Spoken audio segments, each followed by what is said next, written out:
시편 97편 1절에서 12절입니다. 97편 말씀을 보면 이 기쁨이라는 말이 반복됩니다. 1절에 기뻐할지어다. 11절에 의인에게 기쁨을 뿌려주신다. 12절에 의인이여 너희는 여호와로 말미암아 기뻐하며 거룩한 이름에 감사할지어다. 이 기쁨은 인간이 가지고 있는 감정의 극치를 의미합니다. 가장 좋은 상태, 그게 바로 기쁨입니다. 그냥 단순히 좋아하는 정도가 아닙니다. 그러면 그 기쁨은 어디서부터 오는 것이느냐? 오늘 우리가 본문을 읽으면서 느끼는 것이 뭐냐면 하나님이 다스린다 하는 겁니다. 우리가 진정한 기쁨을 누리려고 하면 내가 나를 다스리면 안 됩니다. 근심에 빠집니다. 염려에 빠집니다. 오리무중입니다. 다스릴 수가 없습니다. 그런데 주님이 나를 다스리도록 나를 내어주면 내 안에 하나님의 나라가 임합니다. 그럼 하나님의 나라는 어디냐? 바로 기쁨의 나라입니다. 이 악한 사탄은 끊임없이 꼬입니다. 네 인생은 너의 것이다. 네가 책임져라. 네가 다스려라. 그래서 내가 나를 다스리다가 결국은 끝장나게 만드는 겁니다. 심령은 점점 메마르고 성격은 사나워지고 도저히 내가 나를 다스릴 수가 없습니다. 모든 것이 다 불편합니다. 모든 것이 다 불만스럽습니다. 그리고 억울한 것 같습니다. 억울하니까 기쁨이 오지 않습니다. 교회도 마찬가지입니다. 교회는 하나님이 다스리는 곳이어야 진정한 기쁨이, 진정한 평안이 옵니다. 사람이 다스리는 집단이 되어지고 사람이 다스리는 그런 인본주의 단체가 되면 교회는 언제나 와글와글합니다. 평안이 없습니다. 기쁨도 없습니다. 매우 어지럽습니다. 그러나 교회가 진정으로 하나님이 다스리시는 교회가 되면 늘 평안합니다. 우리가 진정으로 기쁨을 누리려고 하면 주의 다스림을 받아야 된다. 모든 일에 하나님의 통치를 인정해야 된다. 어떤 사람은 세상은 다스림을 받을 필요가 없다. 하나님도 이 세상을 만들어 놓고 그냥 자연 법칙에 맡겨놓고 저절로 돌아가게 만들고 있다. 인생은 자기가 그냥 돌아가는 거다. 그러나 그렇지 않습니다. 하나님은 창조하실 뿐 아니라 다스리시는 하나님이에요. 그렇기 때문에 다스림을 거부하게 되면 즉시 충돌이 일어납니다. 즉시 하나님과 불협화음이 생깁니다. 그 수레바퀴를 거꾸로 돌리려고 하는 그런 일이 생깁니다. 그러니까 사는 게 너무너무 힘들고 모든 일이 다 힘들고 모든 일이 다 불통이고 불만이고 그렇습니다. 그런데 하나님의 다스림을 받으면 모든 것이 합력하여 선을 이룹니다. 2절에 보면 구름과 흑암이 그를 둘렀고 의와 공평이 그의 보좌에 기초로다. 하나님은 모든 것을 의와 공평으로 통치하십니다. 하나님의 판단은, 하나님의 재판은 공평합니다. 이 세상의 재판은요, 윗사람 눈치 봐요. 또 시세에 따라서 결정을 합니다. 국민의 여론이 어떻고 이런 거 따라서 재판이 좌우가 돼요. 그런데 하나님은 그렇지 않습니다. 누구의 눈치도 보지 않습니다. 여기 보니까 구름과 흑암이 그를 둘렀도다. 구름과 흑암이 그를 둘렀도다. 이 말이 뭐예요? 아무것도 안 보이는 거예요. 오리무중이에요. 때로는 하나님이 도대체 뭘 하고 계신가? 그런 생각이 들 때도 있습니다. 그러나 하나님의 다스림은 분명하고 정확하다. 하나님의 공의와 하나님의 정의는 반드시 하나님 뜻대로 되어진다 하는 겁니다. 4절 그의 번개가 세계를 비추니 땅이 보고 떨렸도다. 저는 어릴 때 천둥치고 번개가 치면 진짜로 이 하늘이 금이 가는 줄 알았어요. 하늘이 갈라지면 어떻게 하나? 이런 두려운 게 있었습니다. 오늘 성경이 뭐라고 말해요? 그의 번개가 세계를 비추니 땅이 보고 떨었도다. 우리가 번개와 천둥을 보고도 두려워하는데 하나님의 다스리심은 받아들일 수밖에 없다. 그걸 막을 수가 없어요. 그걸 거스릴 수가 없어요. 5절에 산들이 초같이 녹았도다. 밀랍같이 녹았도다. 하나님의 능력 앞에서 거대한 산이 뜨거운 불 앞에 녹아 없어진다. 6절에 하나님의 의를 선포하고 장엄한 하나님의 그 영광을 보게 될 것이다. 우리 주님이 마지막 날 나타나실 때 우리는 마치 번개가 치는 것처럼 천둥이 우리 주님의 오심을 보게 될 것이다. 그래서 악한 자는 번개와 천둥을 두려워하지만 하나님의 사람은 혹시라도 주님 오시는 거 아닌가. 자연재난과 전쟁과 이 세상이 사방이 들썩거릴 때 우리가 계시록 말씀에서 보았죠. 사방을 하나님의 천사가 붙들고 있는데 계속 들썩거려요. 그게 마지막 징조입니다. 그럴 때에 하나님의 사람은 세상이 끝나는가 싶어서 두려워하는 것이 아니고 주님이 언제 오시겠는가 더 깨어있고 더 그런 가운데서도 하나님의 사람으로 살기를 더 간절히 바라는 겁니다. 계시록 1장 8절에 보면 우리 주님께서 오실 때 주님의 눈을 찌른 자도 본다고 했어요. 악한 자도 보게 돼 있습니다. 그때 그들이 뭐라고 소리를 치느냐. 산아 우리를 가려달라. 바위야 우리를 가려달라. 그러면서 살려고 발버둥을 치죠. 산들도 밀랍처럼 다 녹아버렸다. 하나님의 심판과 공의를 누구도 거스릴 수가 없습니다. 누구도 그걸 가릴 수가 없습니다. 그러나 하나님의 사람은 우리 자신이 녹아 없어지는 것이 아니에요. 우리 육신이 썩어 없어지는 것이 아니에요. 고린도전서 15장에 보면 이렇게 말해요. 욕된 것이 영광스러운 것으로 그날을 사모하면서 주님 만날 것을 기대하면서 세상이 아무리 흔들려도 우리는 변치 않는 공의로운 하나님을 바라보고 삽니다. 스데반이 사도행전에 보면 돌에 맞아 죽어갑니다. 이미 그를 묻으려고 구덩이를 팠습니다. 그리고 돌을 쏟아붓습니다. 어떻게 살아납니까? 그야말로 끔찍한 광경입니다. 그때 성경에 보면 뭐라고 그래요? 하나님 우편에 예수님이 앉아 계신 것이 아니라 서신 것을 봤다고 그랬어요. 주님이 스데반을 영접하고 있습니다.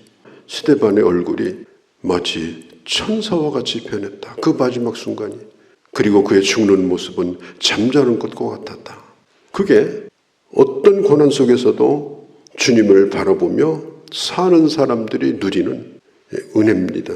하나님의 사람이 이 세상을 사는데 고난이 없는 게 아니에요. 고난이 있습니다.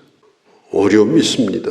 그러나 두려워서 떠는 자가 아니고 그 고난을 뛰어넘는 우리는 하나님을 바라보고 사는 자들이기 때문에 그 모든 것을 감당할 수 있게 된다 하는 것입니다. 7절에 보면은 정확한 우상을 섬기는 것은 허무한 것이다. 그 우상이 뭐예요? 눈에 보이는 돌덩어리나 나무 깎은 게 아니고 내 속에 있는 우상입니다. 자기 자존심, 무슨 자기 철학이니, 무슨 자기 신념이니 그러면서 붙들고 있는 그런 이데올로기, 개똥철학, 학문 그런 게 전부 우상입니다. 그거 놓으면 아무것도 아니라고 생각하니까 끝까지 붙들고 놓지 않습니다. 그런데 성경은 뭐라고 말하느냐? 그것은 다 허무한 것이 되고 말 것이다. 그 자랑은 다 수치가 되고 말 것이다. 8절에 이 8절 말씀은 좀 역설적인 말씀처럼 보입니다. 뭐라고 말하느냐? 시온이 주의 심판을 듣고 기뻐하며 유다의 딸들이 즐거워하였다. 자, 하나님의 심판이 많은데 왜 기뻐하고 즐거워할까요? 우리가 성경을 볼 때 주의할 것이 뭐냐? 문맥을 따라 보는 겁니다. 문맥으로 볼 때 이 심판은 하나님의 백성을 향한 그런 파괴적인 심판이 아닙니다. 악인을 꺾으시고 잘못된 걸 바로잡으시는 악인을 향한 하나님의 심판이에요. 그 심판이 임할 때 시온과 유다의 딸이 무서워한 것이 아닙니다. 아, 드디어 정상으로 돌아가는구나. 드디어 공의가 실현되는구나. 드디어 모든 것들이 옳게 다 밝혀지는구나. 심판 중에서도 하나님의 백성들은 기뻐하는 겁니다. 물론 우리가 악인이 심판받으라 늘 그렇게 우리는 기도하는 사람들은 아닙니다. 그렇지만 하나님의 심판을 바라볼 때에 하나님께서는 과연 살아계시구나 하는 걸 보면서 기뻐하게 됩니다. 10절 하반절에 영혼을 보존하시고 악인의 손에서 건져주신다. 어떤 가운데? 심판 중에서. 하나님의 심판 중에서 하나님의 백성을 하나님이 지켜주시는 거예요. 그래서 사도 바울이 로마 교회에게 편지를 보내면서 로마서 12장 21절에 이제는 악에게 지지 말라 그래요. 악과 싸워서 악을 이기려고 하지 말라. 선으로 악을 이겨라. 사람이 악과 싸우다 보면 같이 악인이 돼요. 나중에 비슷한 얼굴을 하고 다닙니다. 성경이 뭐라고 말을 하느냐? 데살로니가전서 5장 22절에 보면 악을 흉내라도 내지 말라. 우리가 악을 바로잡겠다고 하다가 악인과 같은 모습으로 살아가는 사람들이 많아요. 오늘 성경은 말합니다. 반드시 하나님은 그들을 심판하신다. 우리는 그것을 믿어야 됩니다. 세상은 그렇게 변화되지 않습니다. 세상은 좋은 데로 가지 않습니다. 부패하고 썩는 곳으로 갑니다. 그럴 때 우리가 바라는 것은 하나님의 심판이 임할 때 우리는 기뻐하리로다. 왜? 심판 가운데서 하나님께서 의인을 지켜주시기 때문이다. 그걸 말하고 있는 거예요. 11절 이제 의인에게 주시는 하나님의 은혜가 뭐냐? 의인에게 빛을 뿌려주시고 마음이 정직한 자를 위하여 기쁨을 뿌리시는도다. 이 11절 말씀은 그냥 단순히 시적인 그런 아름다운 문장이 아닙니다. 이건 지금 어둠 속 긴 터널과 같은 어둠 속을 지나가고 있는 성도들에게 주시는 말씀이에요. 너무너무 힘들고 어려워서 우울하기 그지없는 그런 시간을 지나가고 있는 성도들에게 주시는 매우 현실적인 말씀이에요. 의인을 위해서 빛을 뿌리시고 마음이 정직한 자에게 기쁨을 뿌려주신다. 점점 어두워지는 시대, 기쁨을 빼앗아가는 것들이 많은 시대. 왜 세상은 이렇게 점점 어두워지는가? 왜 이렇게 기뻐할 것은 없고 우울한 소식만 들리는가? 그럴 때에 당장 모든 것이 한꺼번에 밝아지는 건 아닙니다.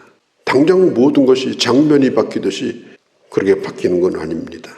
그런데 하나님은 의인에게 빛을 뿌려주셨습니다.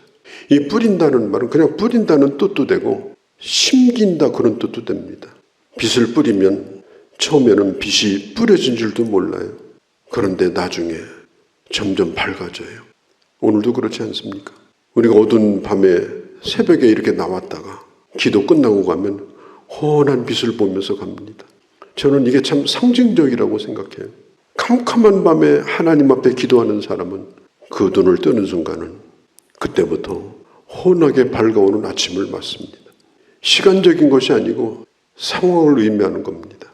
정말 앞이 캄캄해서 기도할 수밖에 없을 때, 내 앞길이 보이지 않을 때 하나님 앞에 기도의 무릎을 꿇으면 내가 눈을 뜬 순간 그때부터 밝아옵니다. 환한 대낮이 됩니다. 그리고 우리는 밤을 잃어버려요. 언제 밤이 있었는가?